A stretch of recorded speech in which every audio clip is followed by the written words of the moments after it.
Hey Psych2Goers, welcome back. Think you've never experienced anxiety before? Well, you might not have realized it because people experience anxiety in different ways. Your idea of anxiety might not align with how you experience it. And you may not notice anxiety in someone who grapples with it privately. So it's important to remember to always be kind because you can never know what others are struggling with when they're alone. If you're dealing with anxiety, know that you're not alone in facing these challenges. Anxiety is a normal part of life. It alerts us to dangers and helps us prepare for a wide variety of situations.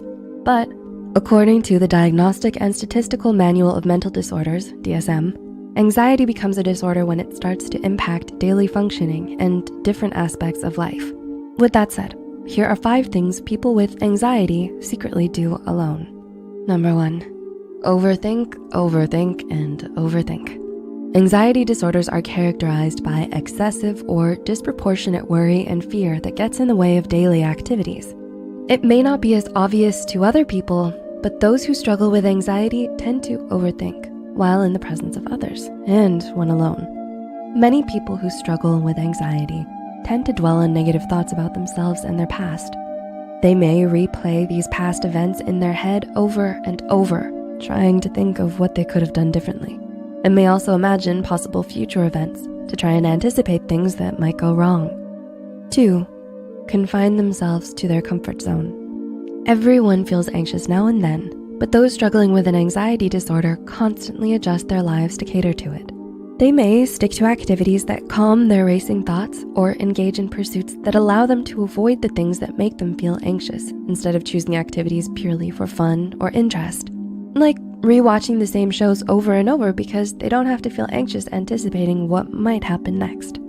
Some people may not even be able to leave the house out of fear of being in places and situations where escape may be difficult. Or they may struggle to leave the house without a certain person they're scared to lose. 3, withdrawal from social interaction. Some people with anxiety may have a limited social life and turn down invites, not out of a lack of interest, but to stay home to calm certain worries and fears. In some cases, the person may seem uninterested in spending time with others due to a crippling fear of feeling humiliated, rejected, or looked down on in social interactions. People with anxiety may withdraw socially to cope with their fears and might avoid their phones or ignore or turn off their notifications to manage their feelings of anxiety, and then feel overwhelmed and anxious later when they see the backlog of messages. Number 4, procrastinate or struggle to finish tasks.